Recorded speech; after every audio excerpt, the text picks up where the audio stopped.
আসসালামু আলাইকুম, welcome back to my page নিশাতের রান্নাঘর। আমি এখানে মুরগি নিয়েছি। আমি বিরিয়ানির আয়োজন করব। ইফতারির দাওয়াত দিয়েছি আমি। আমার বাসার নিচে দারোয়ান গার্ড এবং কেয়ারটেকার সিঁড়ি টিড়ি ঝাঁট দেয় তাদের, এবং আমার কাজের মেয়ে তার ফ্যামিলি।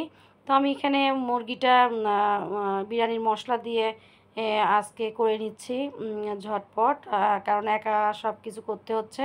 এখানে মাংসটা আমি আগের দিন রাতে করে রেখেছি, যে ইফতারির আগে আমি এত কিছু একা করতে পারবো না, এর জন্য গরুটা আমি আগের দিন করে রেডি করে রেখে দিয়েছিলাম ফ্রিজে। তো এই যে আমার মাংস, মুরগিটা আমার বেশিরভাগই করে রেখে দিয়েছি, পরে বিরিয়ানির সাথে পোলাও চালের সাথে অ্যাড করে নিব। তো আমি এখানে ডিমটা ভেজে নিচ্ছি, সাথে ডিমও দেব। আর গরুর মাংসটা দিয়েছি আমি যেন ওই রাতে ওরা সেহরির সাথে খেতে পারে, ওই হিসাবে দিয়েছিলাম। তো আমার এখানে ডিমগুলো ভাজা হয়েছে, আমি দুবারে ভেজে নিয়েছি ডিম। তো আমি এখানে বিরিয়ানিটা করে নিচ্ছি। আপনাদের একটু শেয়ার করলাম যে সবই তো প্রতিদিনকার রান্না হোক যাই হোক আপনাদের সাথে আমি শেয়ার করি। তো যতটুকু পেরেছি একটু করার চেষ্টা করেছি, তারপর অনেক কিছু বাদ গিয়েছে। এত তো ক্যামেরায় সবসময় করা সম্ভব হয় না।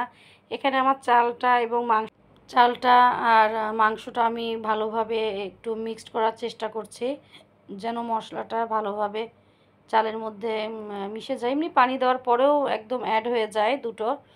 তো আমি একসাথে পানি দিলাম, প্রথমে একটু কমই পানি দিলাম। পানি দিয়ে আমি পুরোটা উপর নিচ করে ভালোভাবে নেড়ে নিচ্ছি। পরে আবার আমি আর একটু পানি অ্যাড করে নিয়েছিলাম। তারপরে আর পানি দেওয়ার কোনো প্রয়োজন হয় নাই, এই পানিতেই খুব সুন্দর আমার বিরিয়ানিটা হয়েছিল, একদম ঝরঝরা। আসলে মন থেকে কোনো কিছু করতে চাইলে আল্লাহ হয়তো আল্লাহ সাহায্য করে। আমি খুব টেনশন করছিলাম যে এতগুলো মানুষকে আমি নিজে হাতে রান্না করে খাওয়াবো, তো কেমন হয় রান্না, আবার বিরিয়ানিটা কেমন হয়, টেস্ট কেমন হয়, আবার রান্না কেমন হয়, একটু টেনশনই করছিলাম। তো আলহামদুলিল্লাহ সব কিছু মিলিয়ে আমার সবাই খুশি হয়েছে, ওরা অনেক খুশি হয়েছে। তো আমি এখানে আমার বিরিয়ানিটার টেস্টও হয়েছিল অনেক। তো আস্তে আস্তে আমি ভালোভাবে মিশিয়ে নিচ্ছি। তো চেষ্টা করছি ছোট পরিসরে আয়োজন করতে। আমি দুধ দিতে প্রথমে ভুলে গিয়েছিলাম, পরে আবার একটু গুঁড়ো দুধ দিয়ে দিলাম।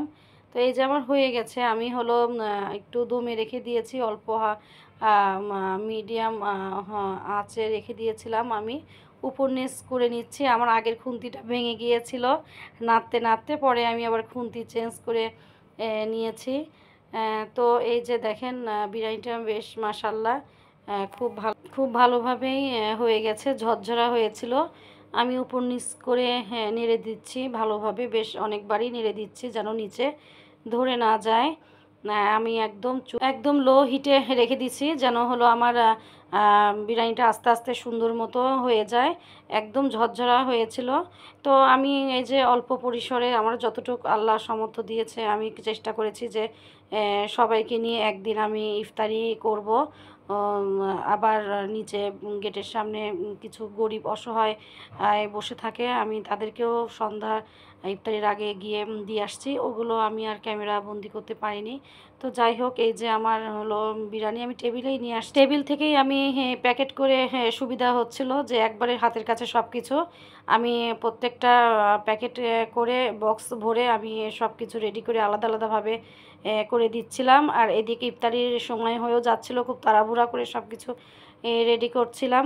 তো আমি হলো এখানে শরবতও ওদের জন্য রেডি করে রেখেছি, পরে আরও শরবত বোতল ছিল। এই তো আমার এই ভিডিওটা বেশ কিছুদিন আগের, আমি সময়ের কারণে আপনাদের সাথে শেয়ার করতে পারি নাই, 4-5 দিন আগেকার এটা ভিডিও। তো আজকে আমি এডিট করে ভাবলাম যে এটা একটু শেয়ার করি, কারণ আপনাদের সাথে তো আমি প্রতিদিনই কিছু না কিছু শেয়ার করি।